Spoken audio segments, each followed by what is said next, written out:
It's 5 in the morning right now, and I just had a huge realization that I need to tell you, and that is that your thoughts are literally behind 99% of problems that you have in life, in relationships, and in business. I used to believe that business was about putting your heart in it, right, and your intuition. But I couldn't be more wrong than that. Business is a thing that if you show any sign of weakness, it will chew you up, spit you out, and put you to your knees. Emotions and thoughts don't belong to business. It's the literal reason why 95% of entrepreneurs are failed entrepreneurs. Because the market doesn't give a fuck about your depression, it doesn't give a fuck about your anxiety or anything like that, your heartbreak. It only cares about its own results and the value you provide to the table. And the truth is, I was a failed entrepreneur as well. I already failed 2 businesses. Right now, building the third one. First one was an appointment booking agency, and second one was coaching, right? And I failed at both just because I listened to my emotions and my thoughts too much. Today, I want to tell you something about emotions and thoughts and why putting them into your business is the worst idea you will ever have. Are you the one producing your thoughts? Well, I guess you're not, because if you were, you wouldn't be able to observe them, right? Because you would be the one producing them. So there is something inside you that is producing your thoughts right now. And it's called the inner roommate, right? Or the annoying roommate. You can call it whatever. It's just the voice that wakes up with you every single day and goes to sleep with you every single day.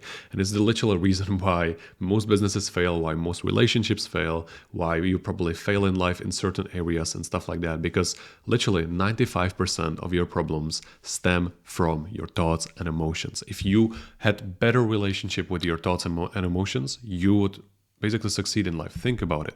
Your head literally tells you to do one thing, then you fail, right? And then it tells you to do the other thing, or tells you that, oh, I actually told you to do this thing. I don't know why you did this thing. Like, you're so stupid. It starts to sabotage you and stuff like that.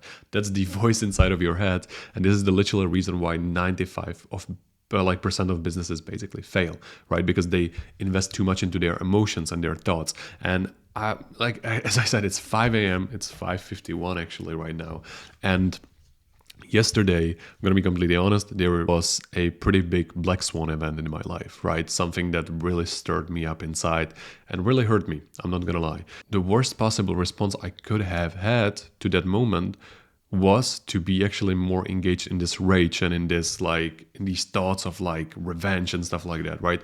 That's stupid. Think about it. Because if I were, I wouldn't be able to focus on my business, right? What is objectively better? Is it to think about this girl, or is it better to just be objective, understand that you're not dying, and just start doing the outreach anyways? Why I want to tell you this is because I saw this with my clients many, many times. They started being all emotional, right?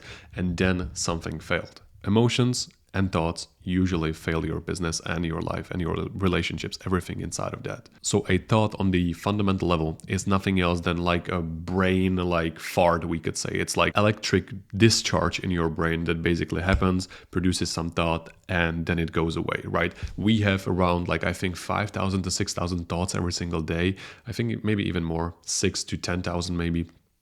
And people with ADHD like me, we have a lot of thoughts. And if you have ADHD, you can probably relate to this. Imagine if there was a friend sitting next to you 24/7 saying all of these thoughts to you, right? You would probably be annoyed as fuck. But why is it that we still go with the bullshit that our brain tells us? Right? Well, it's because we are not aware enough, right? We think that, oh, it's just a normal thing to have this voice inside of our heads, and we call it intuition, but that's not really intuition, okay? Intuition is just literally making decisions based on knowledge objectively, right? And feeling this gut feeling and stuff like that. It's not your inner roommate for sure. And you literally have a Stockholm Syndrome. If you don't know what Stockholm Syndrome is, it's simply when somebody sexually abuses somebody. I don't want to say the R word because YouTube would probably ban me for it. But it's essentially when somebody abuses sexually somebody, but then the person that was sexually abused falls into love with them, right? And why am I saying this? It's simple, okay? You are literally being abused by your brain and your inner roommate 24/7, okay? You have these thoughts of sabotage and this guy is not enough anyways, and this girl is not enough anyways, and this business idea is stupid because I don't feel like doing so right now. You have all of these thoughts right now, but you literally have clinged to them and you are experiencing syndrome right now, because you are literally falling in love with the sexual abuser right now, right? So when you think about it, the thoughts that you had till this point, just because you listened to them, is the sole reason why you are where you are right now in your life. We can probably agree on that, right? And if you stripped away your thoughts right now completely, you would realize that you probably have like 1% of problems that you thought you had, right? There's obviously things like you need to pay the taxes, right? And you need to do this and you need to do that. Yes, this is like probably the 1% of problems, but you get literally anxious for no freaking reason daily, right? You go on a street and you see a cute girl or a cute guy, if you're a girl watching this, and you're like, oh my God, they're so pretty. I can't really look at them and stuff.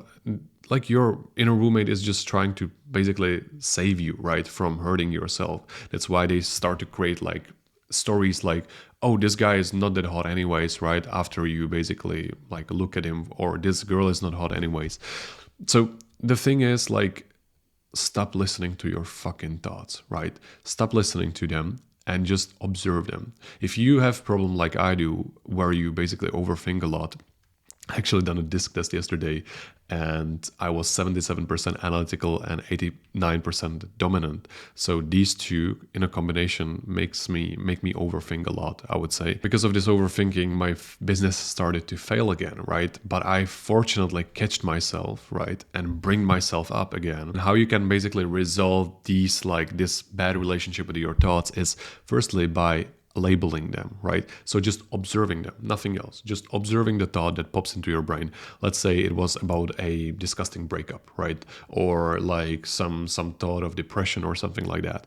Just observe it and say, oh shit, it's the inner roommate again that is trying to make me X, Y, and Z. That is trying to make me depressed, or that is trying to make me sad and stuff like that, right? And once you start doing this, you're gonna realize like that they actually go away, right? These thoughts, that these like negative thoughts and stuff like that. Don't get me wrong, deliberate thinking is good, but this is not deliberate thinking, obviously.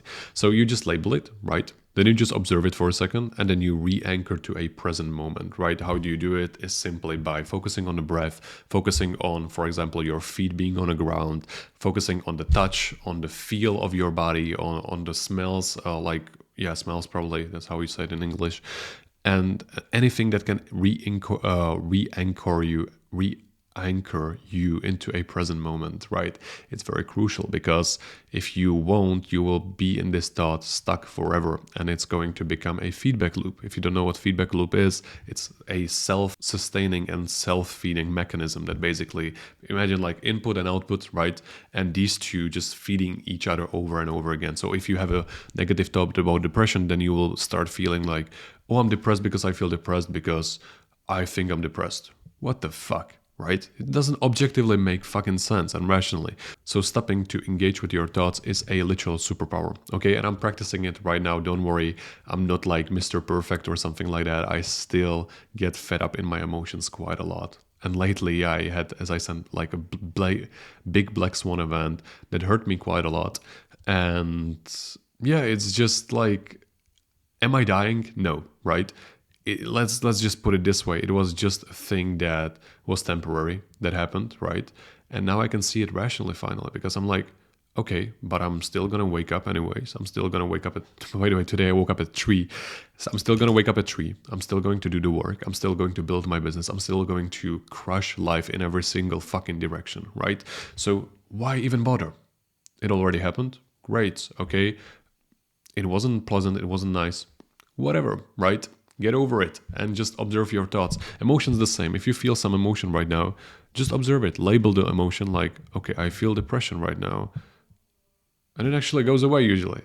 Or just look at it, right, from the inside.